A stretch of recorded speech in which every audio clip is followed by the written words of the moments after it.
Here's something to ponder. NSA surveillance. This is a very complex and in-depth topic, and I do not work for the NSA. I do not work in the intelligence community, so I do not profess to know or understand every part of this topic.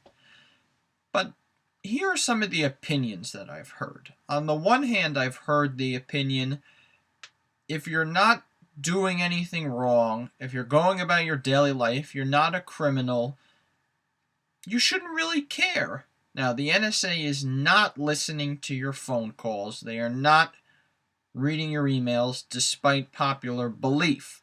What they are doing is they're creating a phone web with cell phone numbers. So they would see that your cell phone number called a known or suspected terrorist cell phone number in, say, Yemen or Somalia or really anywhere, and they would trace that number and see, well, who else have you called? Who else has called you? They're not, at least they say they're not listening in on your phone calls and emails. But the problem is that to the people who say if you're not doing anything wrong, you shouldn't care, in a sense they're being, in a way, apathetic. It doesn't really affect me, I shouldn't care. That's not necessarily a good philosophy to have, in the sense that, to some extent, you could agree with the ACLU, your privacy is being infringed upon. The problem is that on the opposite end of the spectrum, I don't think anybody would say, or any reasonable, moderate, mainstream person would suggest that we should have no NSA, or that we should have no intelligence community, or that there should be no way to tap people's cell phones with a warrant, obviously. The problem is finding a middle ground. I think reasonable people recognize that there needs to be a strong intelligence community in the United States to protect ourselves, and that with a warrant and with probable cause, without violating our Fourth Amendment or our Fifth Amendment or our First Amendment rights and other rights besides those, with a warrant, the government should be able to create these phone webs and should be able to listen to our calls and read our emails.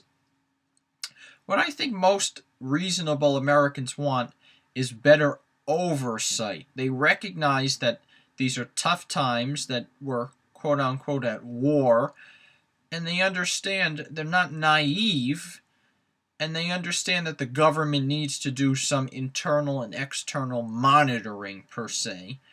And I think they want more oversight. They want to see this private, FISA court.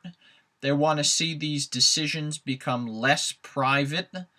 Maybe release some of these decisions a few years after the court has reached their decision. What Americans want, they want to know that the government is not taking advantage of them, that the intelligence community is not taking advantage of them, that the intelligence community is operating inside the law and not above the law. I think most reasonable Americans do not want all intelligence gathering to cease. What they want is they want it to be better monitored. They want more oversight. They want accountability.